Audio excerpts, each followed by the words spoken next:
Hello viewers, welcome back to our channel. చూడండి, మీరు ఎప్పుడైనా సరే వాట్సాప్ని ల్యాప్టాప్లో ఓపెన్ చేయాలనుకుంటున్నారా? అయితే మీకు ఎలా చేయడం తెలుసా? చేయొచ్చా లేదా అసలు మీరు నిజంగా చెప్పండి. ఒకవేళ మీరు చేసినట్లయితే సంతోషం, నా వీడియో స్కిప్ చేయొచ్చు.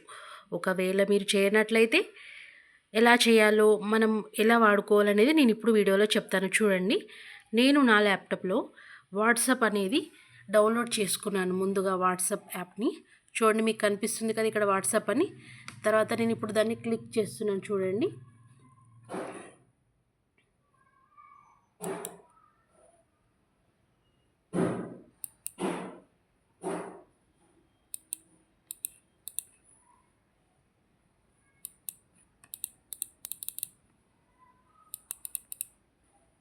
సో నేను ఒకటంటే అది ఇంకొక దగ్గరికి వెళ్ళిపోయిందండి.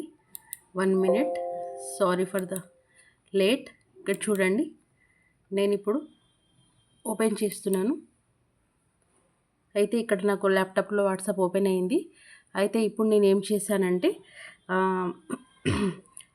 ఈ యాప్ డౌన్లోడ్ చేసుకొని నేను 1 వీక్ అవుతుంది. సో నేను 1 వీక్ నుంచి ఈ ల్యాప్టాప్ని ఆ, వాడుకుంటున్నాను, కానీ ఇందులో వాట్సాప్ ఓపెన్ చేయలేదు. మామూలుగా మొబైల్ ఉంటుంది కదా, అందులో ఓపెన్ చేశాను. సో సమ్ వే మీ మొబైల్ ఇక్కడ లేదనుకోండి, అయితే మీరు ఏం చేయాలంటే ఇక్కడ కనిపిస్తుంది చూడండి, ఈ స్కానర్ మీ మొబైల్లో స్కానర్ ఓపెన్ చేసి, అంటే డౌన్లోడ్ చేసిన తర్వాత ఇక్కడ మొబైల్లో వాట్సాప్లో స్కానర్ ఉంటుంది. ఆ స్కానర్ని ఇక్కడ స్కాన్ చేస్తే మీ మొబైల్ అనేది ఇక్కడ ల్యాప్టాప్కి కనెక్ట్ అవుతుంది.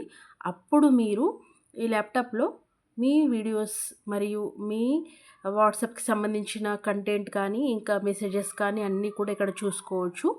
మీకు ఇందులో వీడియోస్ కూడా చేసుకోవచ్చు. అయితే మీరు ల్యాప్టాప్లో ఉన్న కంటెంట్ని ఇక్కడ మీరు మొబైల్ కూడా పంపించుకోవచ్చు అన్నట్టు. అంటే మీ ఇప్పుడు వచ్చింది కదండి ఫెసిలిటీ మనకి, అంటే ఓన్గా మన వాట్సాప్ నెంబర్కి మనం ఇక్కడ ల్యాప్టాప్లో ఉన్న కంటెంట్ని ఎక్కువ అంటే పీడిఎఫ్స్ కానీ ఎక్కువ డేటా ఉన్న కంటెంట్ని మనం ఇక్కడ పంపించుకోవచ్చు.